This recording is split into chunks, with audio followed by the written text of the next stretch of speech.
Sa panahon karon, adunay nagkadaiyang diskarte ang mga tao aron nga makadaginot sa paggasto sa lana nga ila magamit para silang sakyanan.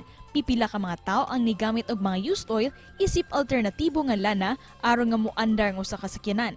Samtang ani usa ka licensed chemical engineer kinsa nagtrabaho sa usa sa mga dagkong kumpanya sa lana sa tibuok kalibutan ug lumad nga taga Digos City kinsa ni sugyot sa pagpatuman og temperature compensation. Karong buntaga atong sayran kung unsa kining temperature compensation nga giingong makapadaginot kanato sa paggasto ug paggamit sa lana. Pinaagi sa itong paginabi kang Engineer Ernie Adaya, dinilang sa GMA Regional TV Live. Kaliwa makapuso ning issue sa oil price hike nga matagkaroon og unya atong masinati gyud karong panahona ni usa ka chemical engineer sa Mindanao nga dunay gisugyot makapuso nga buot niya makatabang sab sa mga konsumidor ni mga petroleum products atong makauban karong buntaga makapuso. Engineer Ernie Adaya, mayong buntag, maupay na aga. Engineer, kumusta ka ug welcome sa GMA Regional TV Live din sa Cebu. Mayong buntag sa tanan, sa mga kapuso ko, ug salamat sa pag-imbitar niyo sa kuha para ma-discuss na ko kung saan pag-reduce sa bayranan sa oil products. Engineer Ernie, isip usa ka chemical engineer nga nagtrabaho sa labing dako nga mga oil companies sa tibuok kalibutan. Unsa may opinion nimo, sir, aning pagsaka gyud sa presyo sa lana? Wala tay control. Mao nung gisulti nako, we have absolutely no control over oil prices. Kay gikan ni sa gawas, so kung sa development apekto sa supply and demand sa oil, magsaka o mubaba ang presyo. Tinood. But having said that though, there is something we can do about the volume. Sa volume nga ginabayaran nimo every time mupalit ka og Produkto oil petrolyo. products. So mao na ginahimo sa lain nasod, which is called temperature compensation. Temperature The aim of compensation. temperature compensation. So as the name implies, compensation, it is to compensate consumers for the effect of temperature on the quality and quantity of oil products. Sa unsang pamaagi man, engineer, nga ma-compensate sila? Kanang ang kuan let me explain this. Kasi ang oil products habang umiinit, naga-expand siya. That's right. Tapos pag naga-reduce ang temperature, naga-reduce ang iyang volume. Murag mo shrink siya, murag mo gamay. Mo shrink. Pero ang iyang kung mag-expand siya, ang expansion nagadako ang volume. Dili pasabot, mutaas ang imong mileage nga makuha. So empty siya. Empty. In other words, you pay for something that you cannot use. That's right. No?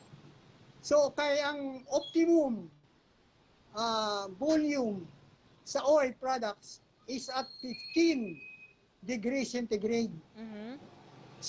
Scientifically proven na. 15 degrees. So 15 degrees centigrade.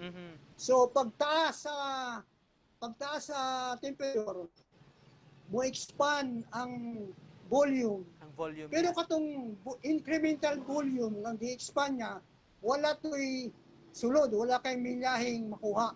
Okay. Dili siya So magamit. you're paying for something na wala.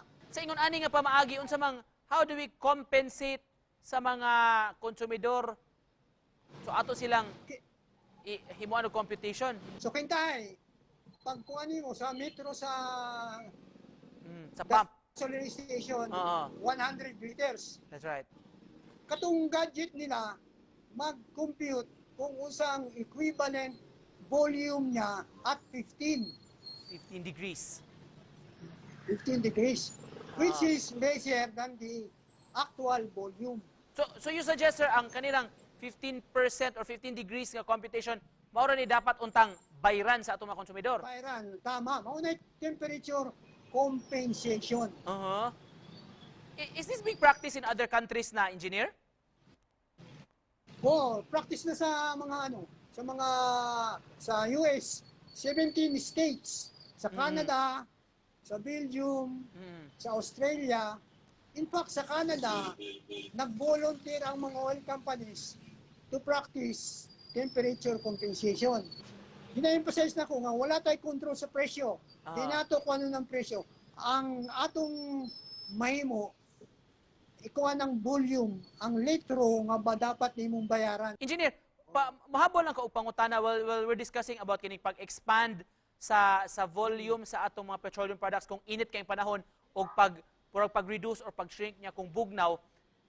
Kaning correct me if I'm wrong, kaning giingon nga mas maayo kuno nga magpagasolina, magtubil ka kung sayos buntag kaysa udto nga init kayong panahon? Tama. Kay kung buntag, bugnaw, dili kayo kalugi. Kaya di kayo, ang temperature, di kayo layo sa 15, which is the optimum. So, ang bayaran nimo di ka lugi. Kung init ang panahon, expanded siya nga walay sulod. Dako kang volume, dako kang bayaran, pero murag ampaw siya ba? Anong ampaw bitaw nga way sulod. So, mas preferable magkuhan ka Gas up. sa buntag. Just to close this, engineer, kung doon na kay message sa mga nagtanaw nato karong buntaga unsa may gusto nimong ipaambit nila? Ang akong gusto mano nga makaabot ni sa Congress para maano nila file nila ang kuan, ma-deliberate, ma-discuss na naingan ng paagi para makareduce o bayad ang mga konsumante. Dili nang wala tayong mahimo. Thank you so much for joining us this morning.